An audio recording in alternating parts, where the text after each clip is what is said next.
Fy enw I yw Jamie Medhurst a wy'n ddarllenydd ffilm, teledu a chyfryngau. Wy'n dysgu ar y radd astudiaethau ffilm a theledu ac o fewn hynny y meysydd arbenigol yw hanes y cyfryngau a pholisi y cyfryngau, ond wi hefyd yn dysgu modiwl ar ddogfen a hefyd ar hysbysebu. Mae'n bosib dilyn 2 gwrs trwy gyfryngau Gymraeg yn yr adran sef y radd drama ac astudiaethau theatr a radd astudiaethau ffilm a theledu. Ond wrth gwrs mae'n bosib hefyd dilyn ambell fodiwl trwy gyfrwng y Saesneg, ond cyflwyno'r holl waith trwy gyfrwng y Gymraeg ar yn graddau gwneud ffilm a sgriptio hefyd.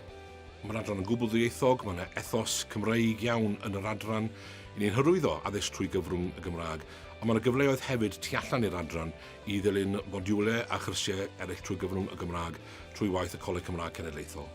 Mae yna nifer o ddulliau dysgu yn yr adran, darlithoedd, seminarau, gweithdai, ond mae yna gyfle hefyd i fynd tu allan i furiau'r adran ar leoliad i saethu ffilm naratif neu ffilm dogfen neu i berfformio ar leoliad yng Aberystwyth a'r cyffiniau.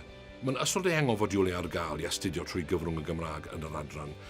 Ffilmiau dogfen, er enghraifft, perfformio, actio i gamera, a mae nifer o fyfyrwyr wedi ennill gobrau cenedlaethol mewn gwyliau ffilm a gobrau yr Royal Television Society am ei gwaith arbennig trwy gyfrwng y Gymraeg.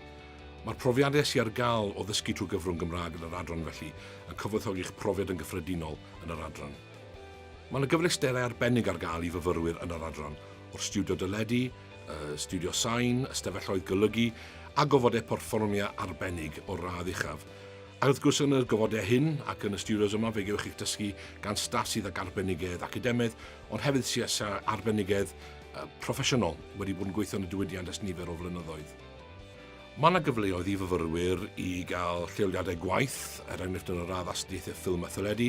Mae yna gyfle yn yr ail flwyddyn i dreulio cyfnod yn y diwydiannau creadigol, diwydiannau cyfryngau, boed yng Nghymru neu tu hwnt. Mae yna gyfleoedd hefyd i astudio dramor trwy cynllun Erasmus Plus a'r cynllun astudio dramor. Mae Aberystwyth yn lle arbennig i fyw a mae'n lle arbennig i astudio. Mae'n fywiog, mae'n aml ddiwylliannol, mae'n Gymreig iawn. Dyma brif ddinas diwylliannol Cymru wedi'r cwbl. Os ych chi eisiau ragor o wybodaeth am gyrsiau'r adran, ewch i safle we'r adran. Ond yn well byth, dewch chi'n gweld ni. Mae croeso chi ddod ar unrhyw adeg, jyst gysylltwch gyda ni trwy'r safle we. Diolch i chi am wylio.